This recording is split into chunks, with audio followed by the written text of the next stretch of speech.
When police officers heard gunfire at the Gilroy Garlic Festival Sunday night, they rushed toward the shooting and drew their handguns. The man they confronted was a teenager armed with what officials later described as an AK-style semi-automatic assault rifle. Officers managed to take down the gunman quickly, averting far worse bloodshed. But officials later said the teenager should never have had the weapon in the first place. In Nevada, the purchase by the 19-year-old was legal.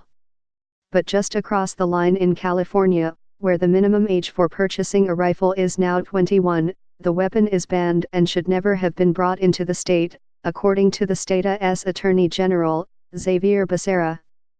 California has some of the toughest gun laws in the country. But the tragedy that played out on Sunday, in which 3 people were killed and 12 wounded, illustrated a familiar problem for states that have ratcheted up their own gun laws in recent years, only to see them neutralized by neighboring states with more lax rules.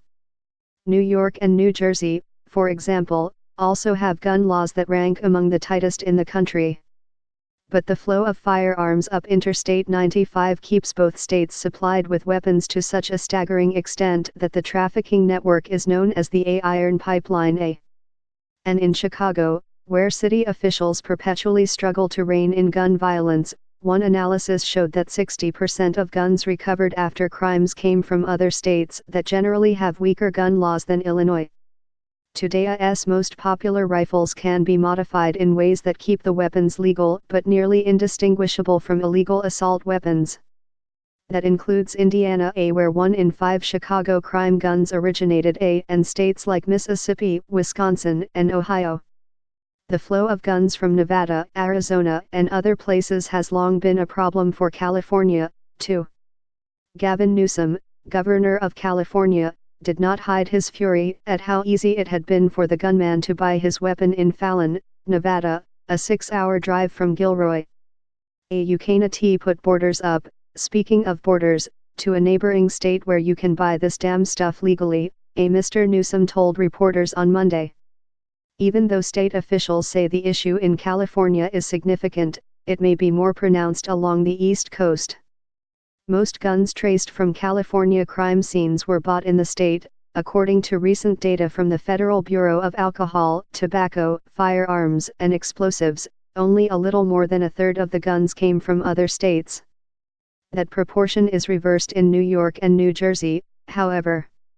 Between 2010 and 2015, 3 of every 4 guns recovered by the authorities in New York State, whose state of origination could be determined, came from outside New York. Almost half of them came from 6 states with comparably weak gun laws, according to data from the New York Attorney General.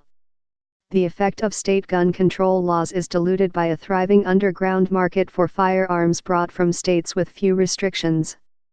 These states, Pennsylvania, Virginia, North Carolina, South Carolina, Georgia, and Florida, are part of the so-called A-Iron Pipeline that keeps much of the Northeast supplied with black market weapons ferried by traffickers.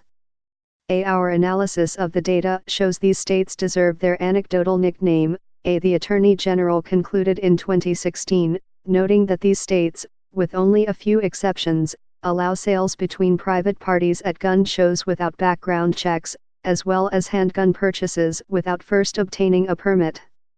Compare that to New Jersey, which shares a border with New York. It contributed less than 1% of New York's trafficked guns. Indeed, New Jersey has found itself in the same predicament as its neighbor.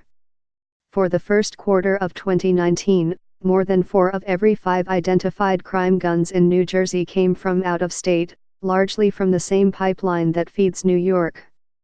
To advocates of stricter gun laws, the messy patchwork of state laws that contributed to the tragedy in Gilroy is one more reason that federal gun law changes are needed. With Congress mired in stalemate and unable to do anything on the issue, the leadership to address this epidemic has fallen to states, said Adam Skaggs, chief counsel of the Giffords Law Center to Prevent Gun Violence. And some states, spurred by youth activism following the massacre last year at a high school in Parkland, Florida, have gained ground. But as long as states maintain different approaches, states that want to toughen their gun laws are fighting an uphill battle, he said. Mr. Becerra, the Attorney General of California, was certainly reminded of that lesson this week. We cannot enforce California laws in Nevada, he said.